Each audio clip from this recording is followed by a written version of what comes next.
Can hockey teach us about aging well?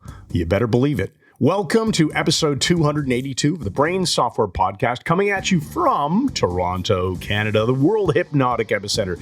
Today, we are here, Mike and I are going to talk about how has hypnosis cursed the Toronto Maple Leafs. This is going to be a fun conversation. We're going to unpack a horrible commercial that comes on way too often during the NHL here in Canada and sends entirely the wrong message about aging. We're going to talk about how 6 ounces of black rubber can affect 2 cities dramatically. Differently. Very interesting. And we're going to bring a real case study into action here from a guy that's awesome named Tyler. We're going to talk about everyday hypnosis in action with, like I said, a real case study, a parenting example. I think it's going to be inspiring for a lot of you to understand the power of language, and not just language, but how you focus people's attention, how you evoke emotions. Making it hypnotic, yeah. Yes. I mean, this is one of these things where the guy's doing hypnosis and doesn't realize it because you're all hypnotists. All right. So with that said, let's get going. Let's start with our disclaimer. Disclaimer. Even though I know something about hockey and greatly enjoy watching the sport, I'm not a native Canadian, and I cannot stand up on skates. Nevertheless, I'm a hypnotic genius, so I can speak authoritatively on just about anything. Lucci. Yeah, how are you tonight? Thanks once again. Well, welcome to the show, smart people, which immediately excludes Duder and Eder and just about everybody of working age up in Grey County. But here's the question you're all waiting for. Can you really stop us? Can you stop us at all? No, you can't, because these are days of victory and that.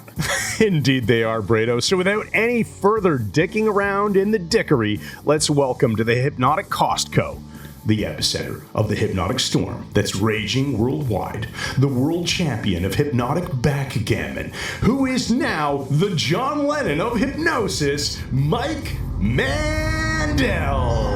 Yes. I'm not at all interested in the money. We just want to keep the band together more than anything else. We've always liked the music more than anything. The way you do that, the nasally accent. It's all there in Liverpudlian, very nasal through the nose and that. All right, let's knock this down. This is going to be a good one because we're starting with stuff that's very, very current as of recording. It won't be by the time this goes out there, but people can think back. Right. So it's Friday, May 23rd as we record this. This episode, I believe, goes live June 13th, which puts me under some pressure because we're about to announce some stuff that's not live yet that better damn well be live by the time this goes live, or I'm screwed. If you wanted to put pressure on yourself, you could have just connected electrodes to your testicles. This is just like a way more fun way to do things. Man. So we're going to talk about something that's changing with the Mike Mandel Hypnosis Academy in a moment here. And then we're going to get on to all kinds of cool things that are happening in the world of everyday hypnosis, from NHL and playoffs to parenting.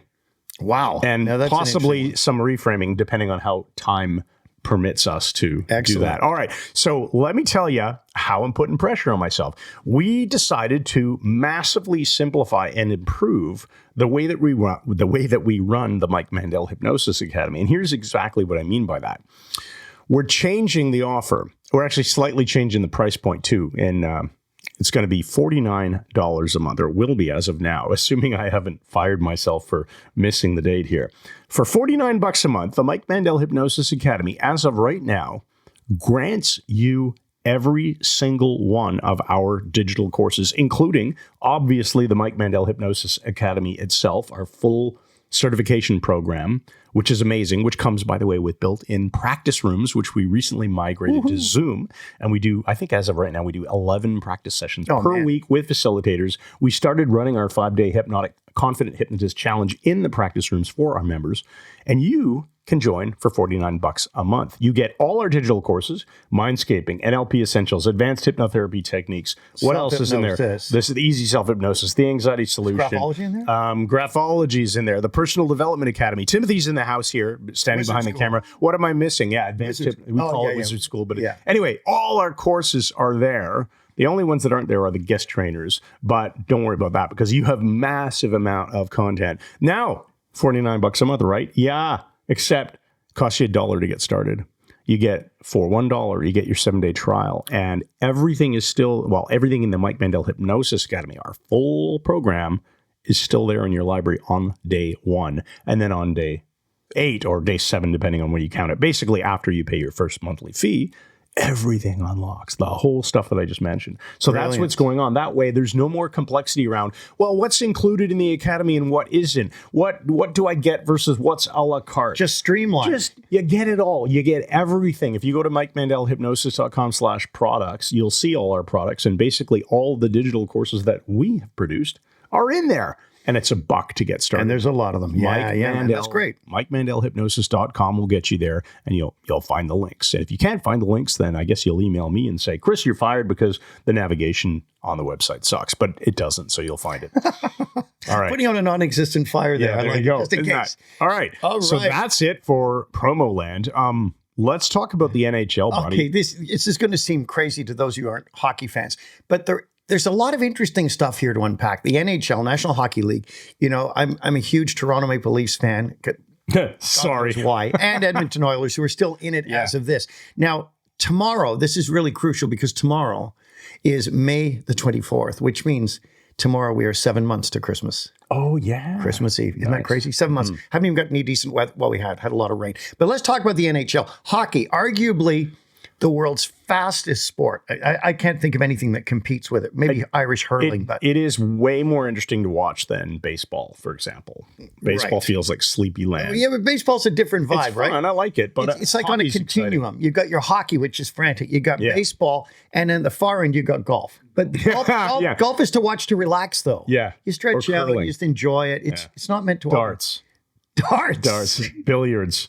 Yeah, these are interesting to watch, but hockey moves so fast. In fact, not to derail the conversation, because I know we want to get into the hypnotic aspects of what's going on. There's so much to unpack here, but I find this is annoying to me. Maybe I need a better TV or something, but every single freaking goal, I just never see it happening, and then I only get to see it on the replay. How come you don't see it? What are you doing? I'm like, all this stuff is happening, and then he scores, and I'm like, are you sitting there doing something else? I am sometimes on my computer watching, but no, I mean, even if I put my computer down, I'm watching.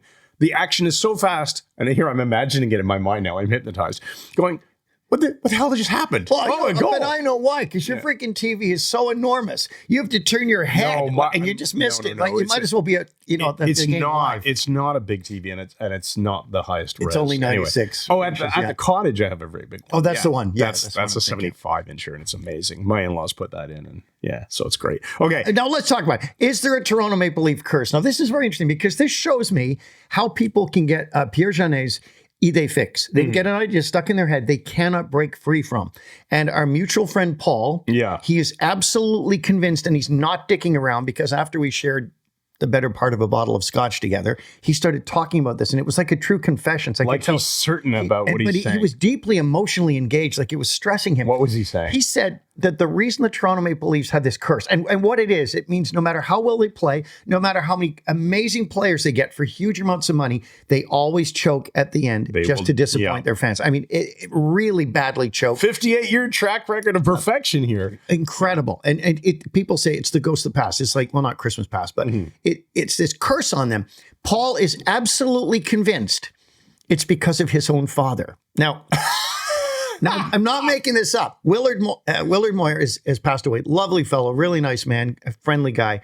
But Paul said he remembers in 1967, he was a very small kid, when the Leafs won the Stanley Cup, and he wanted to watch the final game.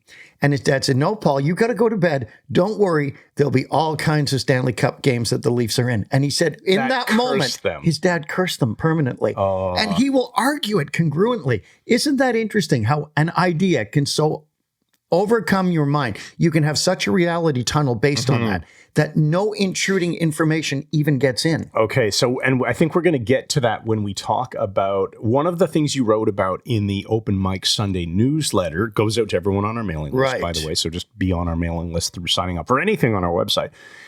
And you talked about how the hockey game result can affect two cities so dramatically. That's an idea. Right. We'll get to that. But let's talk about the curse a bit more, because there's this, there seems to be this almost, when we were planning to talk about this, I said, is it like a virus that kind of takes over the whole team? Because in Game 1 and 2, they won. So we're talking about them getting beat by the Panthers in a killer, amazing team. And Michael C. Anthony, of course, lives in Florida, so he's had this friendly rivalry, despite the fact that he's friendly. Sort of Canadian. And anyway, it's undecided. They got destroyed in Game 7, but they won. Is it that they won? They won the first 2, then they lost 3 in a row, right? Yeah. So then they won Game 6, and then they lost won Game 6 gloriously. By a lot. They came back, played like shutout, Oilers or something. Yeah, a killer game. Yeah. So they won the first 2 games. They do great. Then they lose 3 in a row. And in particular, Game 5 was that turning point because it put the Panthers ahead in the series now 3-2.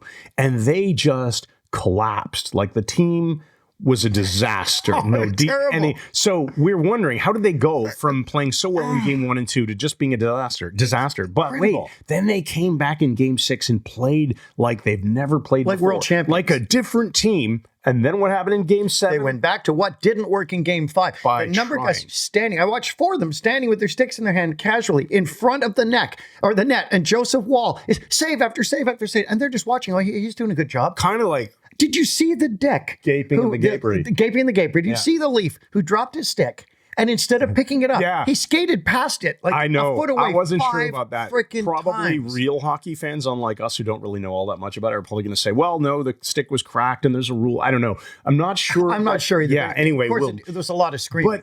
But the hypnosis part is about how is it that the team can go from, you can see it just by watching. So this dissociated, watching them play. Right. And they're obviously very much associated into what they're doing. And they can go from being absolute rock stars, just destroying everything. They were. To being these passive, like... When they came out in Game 7, I thought, this is going to be great. They've learned the lessons of 6. Stop defending. Start attacking. Attack to score goals. Not like Paul said. Try not to get try harder. No, Paul, they need to score goals. No, they need to try. He just argued it to death. That's what Scotch will do to So your what brain. do you think happens at a group think level? There's a group mind thing I don't understand. And if anybody would, it would be me, folks. But there's this group mind thing. They all look like freaking zombies. It's like they just, and gave up. You remember you can see Mitch Marner yelling with a close-up on his face, yelling, wake the F up to his own team. Now, the fact that Marner was also asleep, it's neither here nor there. That's interesting, right? And you can see it, like when the camera pans. Way too close. When the camera pans by the bench, right? Yeah. You can just see them. The despair. Kind of the mouth breathing. I know for the audio only people, you just have to envision Chris Thompson staring into space in a trance, sort of like a Toronto Maple Leafs player in Game 7, realizing the whole world is crumbling around me. And when I'm doing nothing about it blows my mind. I don't know what it is, but somehow how do you that reality tunnel of the entire team switches in an instant. It was like 90 seconds in that they came out roaring, and it lasted like 90 seconds, and then I'm thinking, they're playing like Game 5 again. They've gone back to the thing that didn't work. Yeah. They're defending. You got to score freaking goals, you dicks. Now, I noticed, of course, when you edit these notes, you take away the very important point that I had put in here. What was that? Well, that's okay. Thankfully, I remember it. The value here is coaches need to understand hypnosis and NLP. If you are a coach of any kind, it is incumbent upon you to serve your clients. And in the case of NHL hockey teams, serve the freaking public who's watching and paying a lot of money. Paying millions of dollars, if you can speak to the team and get them to understand the behavior, we can get them in the zone. We can get them to speak about. Do you notice how I'm interrupting your pattern here because you cut out all the value.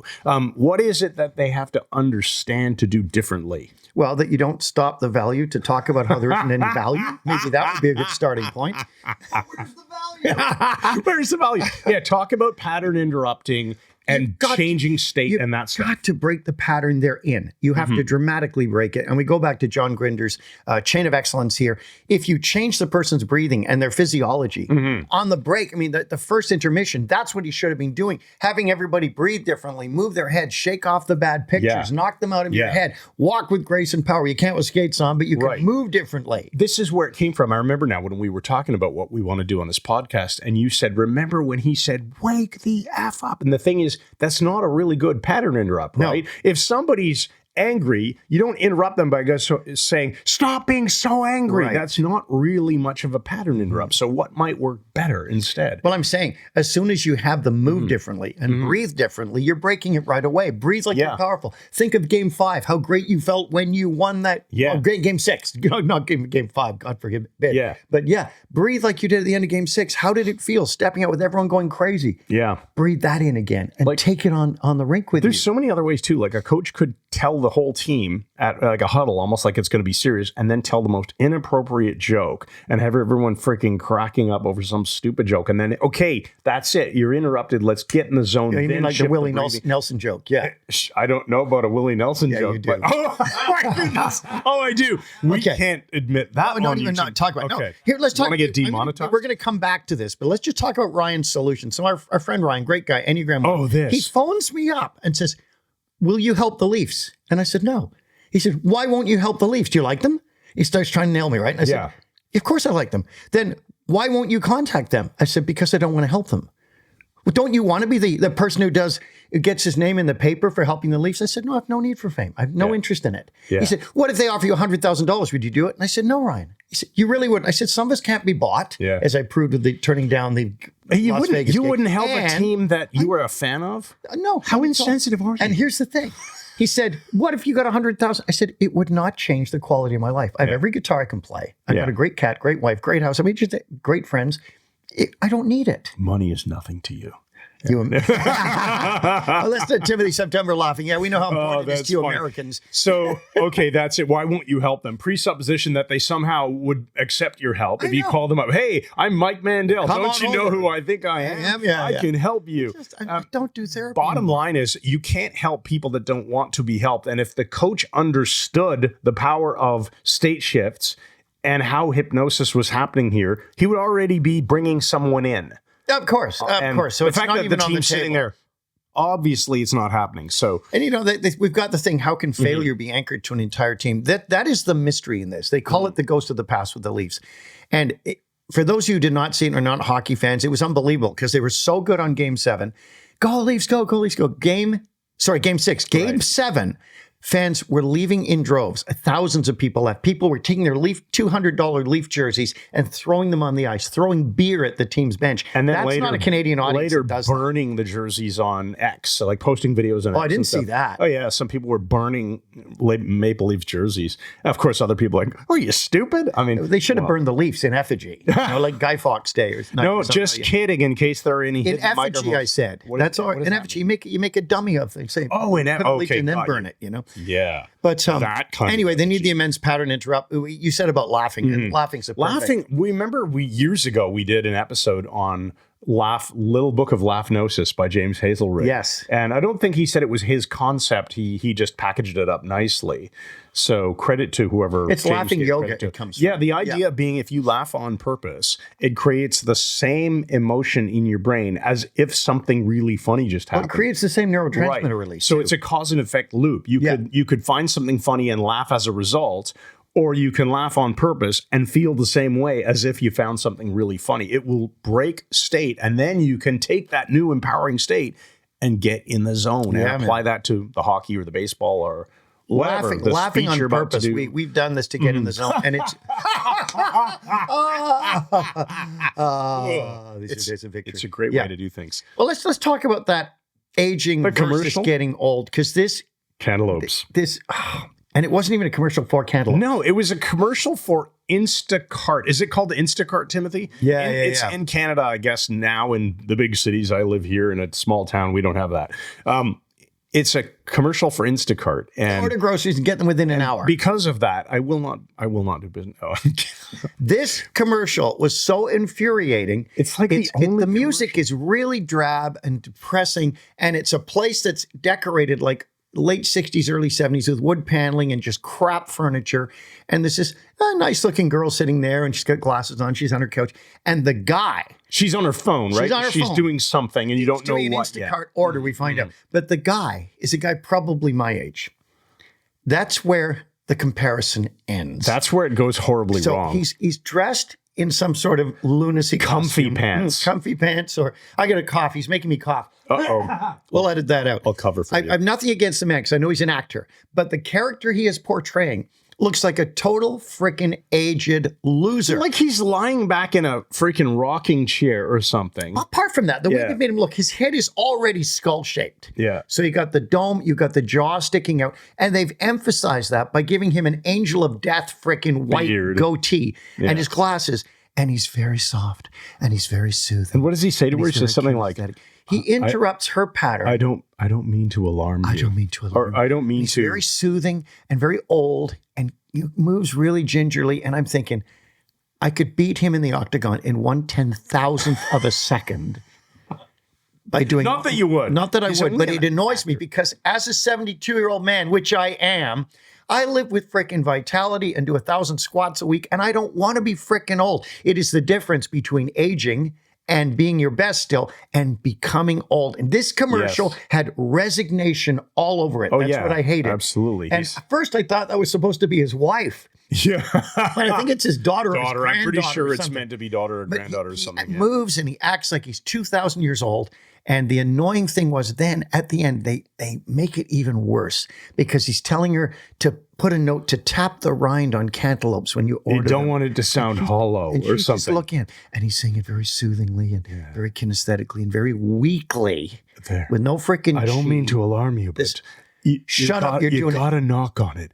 You don't want it to sound hollow. And so she makes a little note in the app, knock on the rind or something. Right? Yes, and which is, you don't even know the commercial is for at this point. Then at the end, when you find out it's Instacart, just to make it worse, he's now standing there very seriously, and he's holding a Up to his ear. He's holding the cantaloupe up to his ear and he's knocking very on it. carefully just tapping on it. Just 'Cause this is what knocking his and then knocking. life is reduced to now. Yeah. Being old, wearing crap clothing, lunacy shirt, Lunacy sitting in a pants. lunacy pants.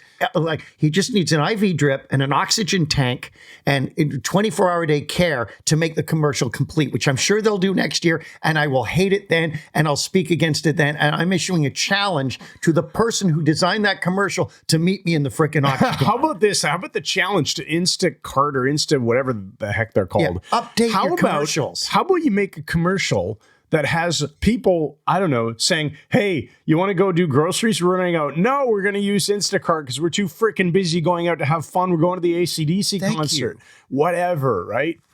I'm going to play Yes. beach volleyball. The groceries will be there when I get home. I'm calling that commercial an abject failure. Yeah. I couldn't watch it. It just was infuriating. Okay. I think All I've right, said there we enough go. before I So you were very offended by this. And the good news is we still have about 15 minutes or so left for some stuff that we want to talk about. What is going on next? Okay.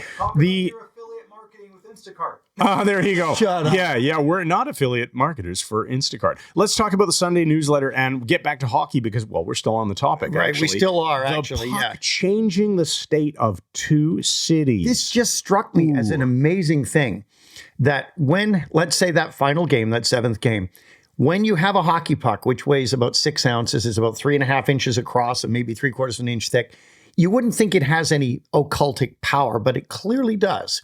Because depending on where it winds up and how many times on a sheet of frozen water by gladiators, driving it all in uniforms that mark certain cities as their teams, that's what actually happens. The end result is one city is celebrating like they've just liberated frickin' Europe at the end of World War II, and the other one is in this incredible despair. The entire city. People are saying, I can't do this. I can't stand this anymore. You've got a whole city. Here's the baseline. They start, both cities are like this. One city becomes abject winners. But here's my theory. The exact same amount of swing goes the other way. like a zero-sum game. Zero-sum game. And the other city are abject losers now. Everybody in that city, even if they don't even watch hockey, is now a freaking loser because of this piece of rubber sliding around on ice. And what does it come down Why to? is that? Identity. Identity. They have agreed to this in advance, haven't they? Right. It's actually a tacit contract. It is. Thank because it's you. Explain unspoken. that. That's yeah. good. So, we never planned this. Look at that. Oh, awesome. Brilliant. Tacit simply means unspoken. So, tacit contract, meaning everyone has simply accepted without ever verbalizing it that their identity is tied As to a winner or loser. the result of this game. Now, obviously, not everybody. If you couldn't care less about hockey, and there are people like I don't care enough to have it affect my identity. Yeah, because you're a loser. You're a freaking loser. Because the Toronto Maple Leafs lost and Port Perry's close enough to Toronto that you're swept up in the hatred. Fans, like all the guys on my men's softball team, Yeah. they are massive hockey fans. Yeah. And and now they feel like losers. It's just like it's the topic of conversation in the dugout, between innings or something. Well, I think I'll nail it to the end of this. We have a commercial, but here's the baseline, like you said. And it's almost like apposition of opposites in hypnosis. Yes. It's easier to get one hand rising if the other one's sinking at the same time. Right, when you're doing So you have the induction. one team, the exact same amount that they are thrilled, the other one, the other team is destroyed. And I had a really interesting evaluation at the end on this, and I haven't got a clue what it was. Well, I started waving my arms. I'll about challenge Right. I'll leave a challenge to the audience then. Drop us a comment on this. Will go on YouTube, so that's the place to comment. Drop us a comment about what your observations have been from any city, any sport. If you've experienced NHL playoffs and your team winning or losing, and how the whole city seemed to behave. We can get some interesting stories. Oh, I know what it was. Thank you. Okay. You give me the same. There you go. So I think the team that loses, I think you could track it and discover that alcoholism rises. Uh-huh. And the team that wins, I think if you did a study, you could track it and find out that alcoholism rises. So bar sales go up no matter what. Whether things are good or bad, bars always do well. That's hilarious. Which means we're all in the wrong business. All right. So with that said, I think we have to move to our commercial break. Tonight, on the Halliburton Highlands Network, the return of the little white balloon. It was a beautiful day in June when Trevor Tilling and his lanky young son Alex were spending a typical afternoon at Bob Lake. Trevor was fiddling with the motor of a lawnmower, intent on dismantling it and creating a fully functioning 200-mile-per-hour Formula One car for his son Alex. While he worked, Trevor wafted the swarms of black flies and mosquitoes away, and Alex watched him from inside the bug-proof shelter on their dock, where he'd just been shoofing the goofer, wishing he was all grown up with serious talents and gifts like his dad. Or their friends down the road, Mike Mandel, the world-famous hypnotist, who always admired Trevor's building and mechanical skills, since Trevor had built Mike a working attack helicopter out of beer cans and refuse for the latter's birthday. And then it happened. Drifting down from the sky, Trevor spotted what looked like a UFO and alerted Alex, who ran to get a slingshot to kill the aliens if necessary. But as the orb sank lower, both Alex and Trevor noticed that it wasn't a spacecraft, nor was it a vehicle from another dimension. It was a little white balloon, and it sank into the pristine waters of the spring-fed Bob Lake and began drifting to the shore. Trevor sent Alex out into the lake, and with some effort, he managed to corral the balloon and hoist it ashore, where it sat pulsating on the sand. Despite Trevor's legitimate concerns, Alex befriended the balloon, and all seemed well, because 3 days later, the balloon flooded Alex's bed with lake water, nearly drowning him, and then flew to the moon. There once was a boy who lived near a dune.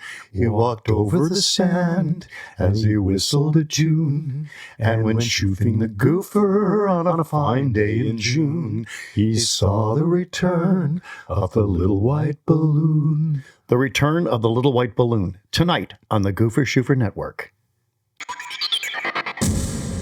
And we're back, and we're going to talk about everyday hypnosis again. Yeah. Okay, so I want to read a post that was made on X, which is not a tweet made on Twitter. I'm slowly getting used to saying a post made on X. So a young man, I call him young only because he's younger than me, he's probably about 40, Tyler Todt. I want to give a shout out to Tyler. Tyler posted this, and we saw it and responded and said, dude, that's hypnosis. Yep. So absolutely. here's what happened. I'll just read the whole thing, and then we'll discuss it. So he wrote, yesterday I was playing outside at a park exploring with my sons, and Tyson, who's 4, saw a couple of roadrunners. He sprinted off after them. I was cheering him on. He ran a couple of minutes chasing them out of bushes and all over. Then he turned a corner in loose rocks too quickly and skidded up his knee. There was a tiny bit of blood. 2 moms nearby gasped and instantly started to go over closer. He saw the mom's reactions and started to cry. "It hurts real bad, Dad," he whimpered between tears. I walked closer and looked. It was fine. Tiny scrape. "Hey, buddy, good job chasing those roadrunners. You almost had them. I'm proud of you for sprinting so fast. I bet tonight those roadrunners will tell all their roadrunner friends how fast you were." The tears stopped. "Stand up, shake off your dirt, and wipe off the cut. Be aware of those loose rocks, dude. That happened to Dad before, too, probably because you and I can run so fast. I'll race you back to the splash pad." And then we went off to play and run for another hour. This right there is why kids need a present dad. A mom's natural instinct is to coddle. A dad's is to help them learn and overcome adversity. Kids need both. Now, we'll make sure that there's a link to this in the show notes. So for the team who's preparing the show notes, that's your special challenge. Make sure the link is there. We want to talk about this. So first of all, there's 2 things. There's the story itself, and then there's his conclusion that you need a dad. And I don't think there's anything wrong with saying No, I don't either. You need both. Not all moms only coddle. It's a generalization, so please don't yell at us over it. It's him who said it, not us. Right. We're just the messenger. But we want to talk about the hypnosis part of it. So, break how it was down. it hypnotic? How was it hypnotic, Chris? Well, it's pretty obvious, isn't it? Yeah. So first of all, you got to understand that the kids started off by reacting to the other mothers. That's the way Tyler was explaining it. So the kid sees the mom's gasp, and then the kid starts crying. So right. this is it's a shock right away. Right. Which then this adds to the suggestion, oh, it's even worse than you know, because the 2 moms are terrified. Something is wrong. You should be crying because moms have prestige in the eyes of a child. Even if it's not your own mom. Sure. There's prestige. This is a mom who, an adult, reacting this way. There must be something wrong. I'm going to cry about it. But I thought the way Tyler handled it was freaking brilliant, because what he did first was pattern interrupt, right? So he interrupted the reaction and then basically started giving him a positive message about what was going on. Hey, you're going to be having those roadrunners tell all their roadrunner friends how fast you were. They're going to be amazed. Now making the kid feel proud. Yeah, it turned into a victory instead of a defeat. And he tied it to himself as well. And this is a normal part of life. He's normalizing the experience and also calming him down at the same time. Right. Now, notice he gives some instructions what to do. Stand up, shake off your dirt, and wipe off the cut. That's changing his state right away. So interrupting the pattern by, you're supposed to be reacting like those moms, right? And you go, "Hey, great job chasing those roadrunners." You're not expecting that reaction. So there's your interruption. Then the positive suggestions that you mentioned, right? Stand up, wipe off the cut, and now offering, not really in the form of a double bind, which would have maybe even made it better, offering the choice. Do you want to race me now, or should we go over to that splash pad? Oh, yeah. Whatever the double case bind may is be. always nice, yeah. But telling him, so interrupting the pattern, creating an emotion, which is pride in this case, and then telling him what to do, offering the suggestion or the direction. And then going and playing, right? And even future pacing. Tonight, those roadrunners are going to be telling all their roadrunner friends. This is brilliant. That's really, he's bringing in some subtle ego strengthening at the end. 100%. Which is very clever. He's doing it indirectly by talking about the roadrunners. Yeah. The implication is because of the kid. And this is why I wanted to bring it up, because I saw this and I thought, first of all, I know this guy is a really inspirational dad and just generally like a coach to other men, other fathers. So he's a great guy and he knows what he's talking about. And he's overcome a lot of crap in his own life too. Yeah. You can all go read his feed and see the stuff that he posts. It's very useful. It's worth following Tyler. And he would not identify, I don't know him, but I don't think he'd identify as a hypnotist. Maybe he will now that we've told him he's doing hypnosis. Yes, he's the exact opposite of wearing a lunacy shirt and tapping a freaking cantaloupe. That's freaking exactly. Complete difference. Yeah, his attitude is get out there and play with your kids. Don't have them in front of a TV. Go to the park. Go kick a soccer ball. Go for a run. Something you saw on TV. Yeah, there you go. So this is great. I mean, I think this is fantastic. And when I created Talking to Toddlers years ago as an audio program to help parents, this is the kind of thing that I taught. Interrupting patterns, offering these suggestions, driving emotions in the right direction. Yeah, and I don't know if he's ever done any official training in this. I think he understands the principles very well. It sounds and intuitively is using them in a way that we would call hypnosis. right? Yes, I mean, the activating of the emotions, utilizing the emotions. I've heard Freddie Jacquin say that, but when you check, you'll discover that Weizenhofer said it in 1957. And you go back further, and Estabrook said it in the 1940s. The whole connection with emotional contagion and giving suggestions. So it's a great, great technique. Yeah. This was done, I think, it was a textbook example of how to handle something like this. Yeah. Now, if editing happened correctly, you'll have hopefully seen the actual post on the YouTube version of this video, not for the audio, obviously, because you can't see anything in an audio. Apparently, those modalities are different. But Can't see what you can't see. So check it out. Obviously, the YouTube version, you'll see the tweet. We'll put the post. I gotta get used to that. We'll put the link in the description, and you can check out Tyler and follow him on X. I think he's a good guy to follow if you're a dad or if you're a parent. Follow him. Yeah, so there's our plug. I just want to apologize. I've been sniffing because I had a heavy cold, but now I've just got sinusitis afterwards. Okay. I'm not going to be blowing my nose in a podcast. All right, so with that, is there anything we want to say to wrap up before we go to our empowering question? I think we go right to the empowering question because I have a pretty interesting Metafive for you. All right, so we'll do our empowering question, then our Metafive, and then stay tuned because in the next episode, in 2 weeks, we have Mr. Timothy September as a guest on our podcast with us. We're going to do a tag team variation as per usual, and it's going to be super freaking fun. So here's your empowering question. Ask yourself, how often have you found your resources have simply disappeared when most needed? And what inadvertent casual hypnosis have you done? And what was the result? Positive or negative? Nice. That's right. Well, here's the Metafive, one better than a Metaphor. We've not done many lately, but I want to tell you about the ghost of Lachine Castle because this is a really funny experience because Ken Walton, very good friend of mine, Kung Fu master. I mean, he actually is, and he's Irish and he's tough as nails. He's got the fastest hands I think I've ever seen. But when we all went to Lachine Castle in Tipperary, Ireland, there were 19 of us staying there, and you make your own bed and everything. I had a room. You cut your own hair and cut your make own your own clothes. Yeah. I had a room that had the arrow windows. Yeah. That old. And fireplace and an ensuite. It was great. But Lachine Castle was reputed to be haunted. And what we discovered was Ken's room and my room, no matter how we shut the door, it clicked and shut, the bolt went. We'd all be downstairs eating. When we came up, both doors would be unlocked and opened wide. They didn't swing open. And this started to freak everybody out, especially since there were two ways up. Yeah. There was a wide staircase and there was a freaking circular staircase right up to the weirdest part upstairs. There's nobody up there. And Ken was really freaked out by this. And then he was in the library one evening and he was just looking at the books on the shelf and he feels me grab his shirt on the back and tug it like that. And he turns around and goes, tell me to F off. There's nobody in the room but him. And he runs in the kitchen and said, did he just leave? They said, no, he's been sitting here. He was just like white like a sheet. Wow. So then we're having dinner one night and I said, we've locked our doors. I said, I got to go check. Do you want to come with me? And he said, no way. No, I said, I'm going by myself. I just have to face it head on. I went up the creaky circular staircase, no flashlight, all the way up.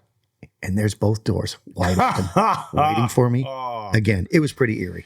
All right. Well, this has been episode 282 of Brain Software with Mike Mandel. Yeah. And assuming that I still have a job as the CEO of this wonderful, fine company, you can head on over to MikeMandelHypnosis.com and you too can see the $1 trial that will unlock all of MMHA and then all of our digital courses at $49 a month, which is an amazing way to get started if you want to learn hypnosis. Now, just as a quick closing, if you're not looking for hypnosis training, we have another special awesome thing for you, and that's called the Brain Software Syndicate, or the Syndicate, or BSS, which is BS with an extra S.